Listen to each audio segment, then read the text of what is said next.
Hi, are you looking for a way to help your children learn how to spell and memorize their spelling words? Hi, my name is Jackie and I'm the founder of HomeSchool ThinkTank and host of the HomeSchool ThinkTank Parenting Podcast. So today I'm going to share with you just over 50 ideas to help your children memorize their spelling words. All right, the first idea is say, spell, say. And basically what you would do, let's say the spelling word was hat. You would say hat. H-A-T, hat. And that is the say, spell, say method. The next thing is sign language. If you haven't learned how to do the basic alphabet letters with your kids, check the link that goes with this article and I will link to a video with basic spelling or your basic letters. But like this is H-A-T. So basically, if you were going to use sign language, your kids could even do it in their mind like that. Or they could do the say, spell, say method along with sign language. So they could say hat, H-A-T, hat. And actually, I don't know the sign for hat. But you might even learn the sign for the spelling words. All right, the next idea is to record yourself. And you could do this for your kids if they're younger, or you could teach them how to do it for themselves, which would be really valuable and it would save you time. So by recording themselves, they might do something like this. They would just turn on the audio recorder on their phone or the video, if they have a phone or a computer. In some way, they need to be able to record themselves. And they would say their spelling word. Let's say it's hat. So they would say hat and spell it in their mind, H-A-T. And then spell it out loud to the recorder, H-A-T. But that way, the child can be listening to their own recording or watching their own recording, and they can hear the word they're going to spell. They can practice it in their mind, and then they can check themselves because they've read this proper spelling of it. That way they don't make any mistakes when they're doing that. So that's another idea. So let's say, if I'm going to review that one more time. Hat. They would record themselves saying hat, spell it H-A-T. In their minds, they're spelling it, and then they spell it out loud to the recorder, H-A-T. And then they go on to the next word and the next word. All right. The next thing is car practice. I can't tell you how much car practice helped me as a child. My mom would quiz me every Friday morning on the way to school on my spelling words, and I would practice them and she would help me out if I missed anything. But we didn't always just do it on Fridays. Sometimes we did it at other times during the week as well. So just keep your kids' spelling list in the car and review those spelling words with them throughout the week while you're running errands. All right. Add a letter is the next idea. So basically, let's go with the word hat again. If the word is hat, you would say H, H-A, H-A-T, and so forth. And you would do that with every single spelling word and then say the word again at the end. So hat, H, H-A, H-A-T, hat. And then go to the next word. All right. The next one is what I call syllable spelling. So it might be like hungry. Hungry has two syllables, hungry.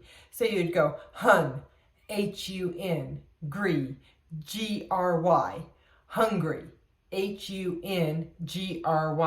But having your child learn how to separate their spelling words into syllables in their mind is really helpful when they go to actually spell the word. It just breaks that word down into smaller chunks. All right, the next idea is really no clever idea, but in case you've forgotten to do it, repetition, repetition, repetition. Write your spelling words, depending on your child's age, 3 times or 5 times or 10 times. Just repeating and spelling them every day, all week long. I know it's sort of boring, but you know what? It works. Sentences. So writing at least one spelling word in a sentence, maybe even a couple of them if you can combine words into one sentence. Paragraphs, using spelling words in paragraphs as well. Cursive and print, if you alternate between print and cursive, like maybe, it seems like when my kids were learning cursive, maybe I would have them print the word 5 times and then do the word in cursive 5 times, something like that. Okay, simple shapes. And I want to explain this. Let's say you had your child draw a square. Well, on the outside or the inside, whatever works better, the child could write spelling words all around the square, or the triangle, or they don't even have to draw the square. They could just write their spelling words in the shape of a square, a triangle, a diamond, a star. It doesn't really matter. One of my favorite activities as a kid was actually, I had a teacher that it seems like she always was printing off like a pumpkin shape if it's Halloween, or a Christmas tree shape if it's Christmas, and we would write the words really little all along that shape. And then you might even write, like, let's say it's a Christmas tree garland, and you could do the words as the garland. Anyway, just sort of another little idea, but simple shapes was easier to put in a blog post. Okay, rainbow writing. Use colorful pens, pencils, markers, glitter markers, whatever, and your child can write one word, or you could do it different ways. You could do like hat could be all one color, cat could be all one color, you know, whatever other spelling words there are. Or it could be hat.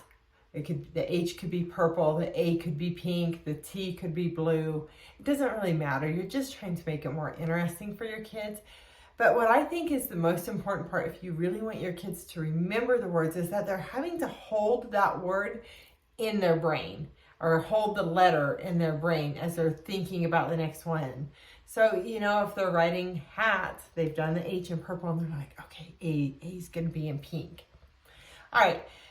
The next thing, I just called this board writing. So chalkboards, dry erase boards, it doesn't really matter, but kids love to write on boards, and especially when it's on a wall for all to see, but you can also just use personal ones as well.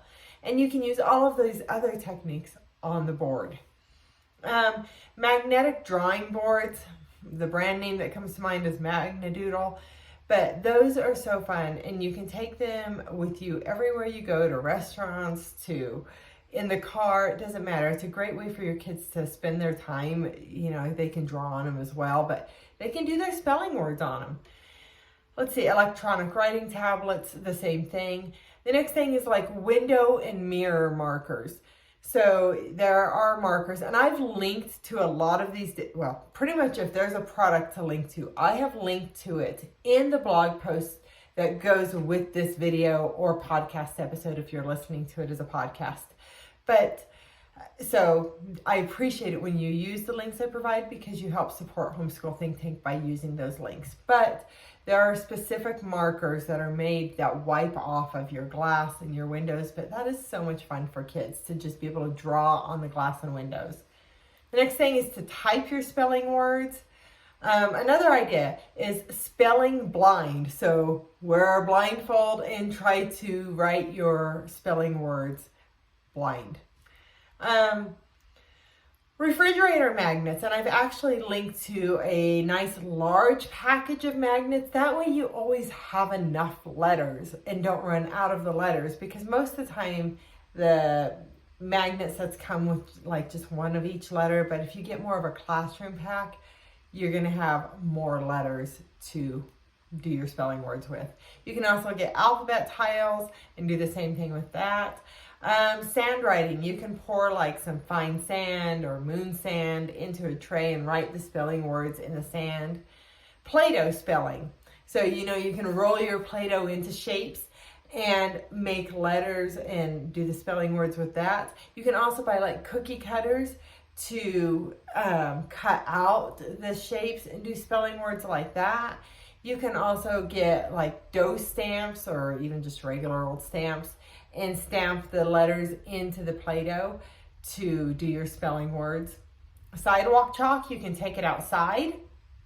Okay, some of these next ideas are more around like movement. So something nice with like sidewalk chalk, if you have kids who are really active and need to move a lot, getting out and writing it on the sidewalk is a great idea. But you can also, just inside your house too, clap with spelling. So you can do that again. I'm just doing simple words here, but cat, C-A-T. Or as the previous example, hungry, you could go hun, H-U-N, gree, hun, H-U-N, gree, G-R-Y, and separate it into the syllables as well. Just depends on what you want. You can do right in the sky, so C-A-T. Clearly that was back for word for you, but whatever.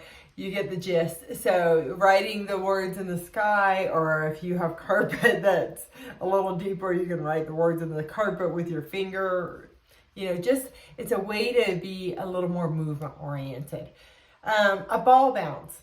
As a PE teacher, I used to teach PE long ago, but I would do this in the classroom with my students, and you know, we would bounce the ball back and forth. I would get the list of spelling words from their teachers, and we would do spelling words while they were bouncing the ball back and forth to each other. So C, and then the next kid A, and then T, you know, bounce back and forth. You can dribble a basketball, same thing, C-A-T. You can play horse, you know, the standard basketball game where one person shoots the ball and then the next person is trying to make the same basket. You can do that with your spelling words. It doesn't just have to be the word horse. And if you don't know how to play that, I have a link to it in the article that goes with this. Jumping jacks. You know, you can spell your words with each movement. Jump rope. I think this is one of the best ways to do spelling words with kids, is that whether you're doing it individually and just C-A-T with each jump, or you're doing the long 16-foot jump rope where there's a kid on each end and one in the middle, or you're doing double dutch and you're doing spelling words with that. That's super fun. Body letters. So YMCA, everybody knows, like YMCA, you know, however it goes. Anyway, that's body letters. You can do it with just your arms. You can also make your whole body into the letters to try to spell the word. I used to have my students like group up and they would do a letter or a word or whatever as sort of a team building exercise with their bodies on the floor or vertically. It doesn't matter. And I just coined this next thing, movement spelling. Anytime you can think of combining a movement with spelling words. I mean, you could do it with push-ups, crunches. I want to say though, exercise should never be discipline. Otherwise, if you want your kids to love to exercise, it is not discipline. I don't think many people do that anymore, but you never know. So we're never punishing kids with exercise. Okay. Okay. Let's see, I did movement spelling. Lego dots. So they're little dots that go on message boards, and you can do your spelling words on those. I mean, you could even just take basic Legos on the floor and turn them into your spelling words. Yarn letters, just clipping little pieces of string and making letters out of the yarn, and therefore your whole spelling word. Same thing with pipe cleaners. You can reshape those pipe cleaners each and every week into new spelling words. Stamp letters, I know I mentioned it with Play-Doh, but you can also just stamp on paper, you know, and just make it like spelling word art.